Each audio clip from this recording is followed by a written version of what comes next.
Hello, welcome to Reviews, Riffs, and Reactions. My name is Nick, and today we're going to be going over my top 5 albums that got me into heavy music.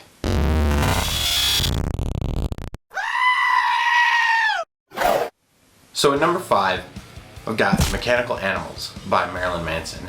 This album wasn't so much important to me as much as the music video for The Dope Show was important.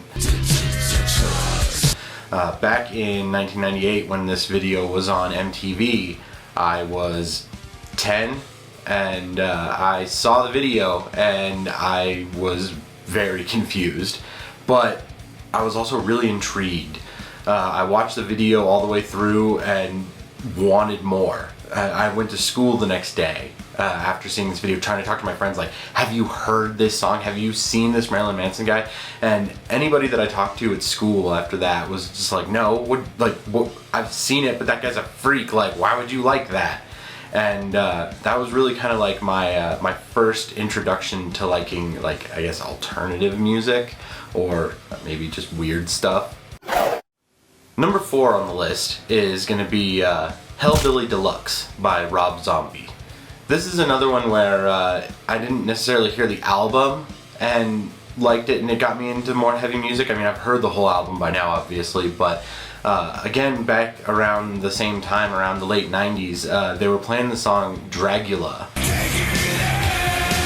on the local like rock and metal radio station here, and it was a song that I heard often and liked a lot, and it became kind of one of those things where it's like whenever I would listen to the radio, I would hope they would play the song just because I wanted to hear it again and again and again.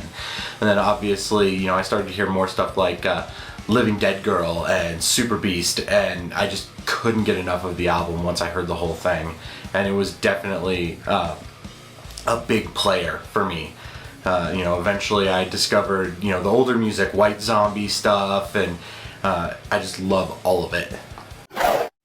The third album on my list is Ride the Lightning by Metallica. This one is important for a couple of reasons. This one was really my first, like, album I got to experience all at once. It was also kind of, you know, that first battle a lot of people have with their parents where, you know, you're listening to something and they don't want you to listen to it. It's because they're all Satan worship. And it was kind of a long fight. Like I had to start with being able to just listen to the last track on the album, Call of Cthulhu, where I could just listen to that because it was instrumental. And, you know, slowly over lots of arguments and time, I finally got my parents to let me listen to the entire thing. The other thing that was weird about this album was kind of how I got it. I was kind of going through my dad's CD collection and found it, and I was instantly like interested in it because of like the electric chair and everything on the cover.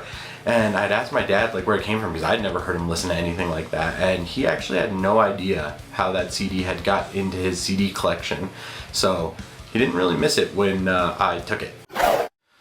Number 2 on the list is going to be Iowa by Slipknot. This album and this band was almost scary when I was younger. I mean, the album came out in 2001, so I was 13 years old.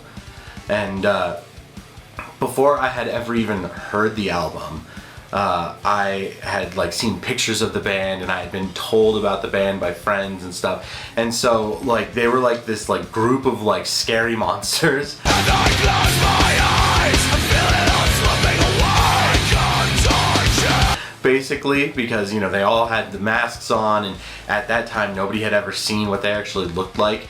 And I just kept getting told by people at school that it was just like the most intense, crazy thing that they had ever heard. So I was like really excited and like just had like, you know, a ton of hype built up to hear the band. And when I finally heard Iowa, it was just nothing I had expected. Like, it was so much more aggressive and just so much more raw than like anything else I had ever heard. Like, I didn't even know music like that could exist. I was still like a long way off from discovering bands like Cannibal Corpse and you know, Death and stuff like that. So just when I had heard Iowa, it was just like the craziest, most intense, most aggressive thing I'd ever heard. And this was actually another album that was, you know, that parents' battle again. You know, I used to listen to this album like constantly.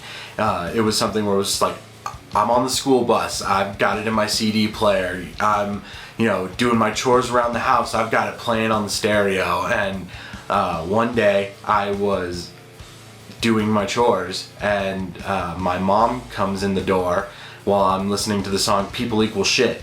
And it gets to the line where Corey says he's sitting on the side of Satan.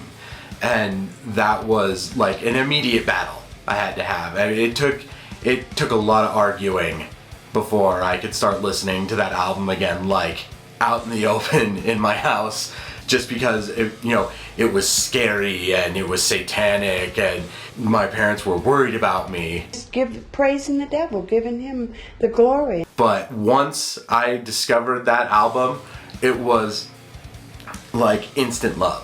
Like, I listened to it on repeat for I don't even know how long. It was just over and over and over. It was because it was just one of the craziest and best things I'd ever heard. And it's still an album where I just go back to it every once in a while, and when I listen to it I just have to listen to the whole thing because there's just so much. And with there being 9 members in the band, most bands are like 3 to 5 people, there was so many layers to dissect from the album, and I just had to sit down and just listen to it over and over and over just to try and hear everything. There's just so much going on, and it was just the most interesting thing I'd ever heard at the time. Now, number 1 on the list is going to be Untouchables by Korn. This album came out just before I turned 14 in 2002, and it was by no means my introduction to the band. I had heard, stuff like Freak on a Leash and Got the Life on the radio, but this was kind of my first like full album by Korn. And the album really kind of showed me, a different side to like emotion in music. I mean, obviously, like, I had heard Slipknot and there was, the crazy aggressive side to the emotions, but listening to Korn was just like a whole other thing. Jonathan Davis singing songs about, how he was bullied or beat up, and, talking about like depression and suicide and stuff like that. It was really deep to me at the time. I was a teenager at the time, and everybody's going through the crazy changes that they go through during those years, and you really kind of cling to the music that you listen to, and it's a kind of like a big part of what gets you through all of that.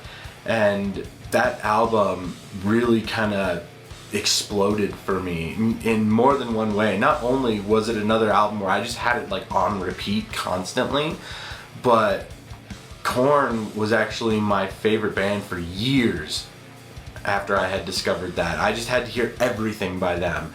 And once I had discovered their entire catalog of music, it was like all I listened to. So those are the top 5 albums that got me into heavy music: Mechanical Animals, Hellbilly Deluxe, Ride the Lightning, Iowa, and Untouchables. And if you've got any particular albums that got you into metal, or any stories you'd like to share, whether it was something you heard on the radio, or something a friend showed you at school, or a concert you went to, I would love to hear about those, so put those in the comments. I think this is a fun topic to talk about, so let's get a discussion going. Don't forget to subscribe, and we'll be back with another video. Bye.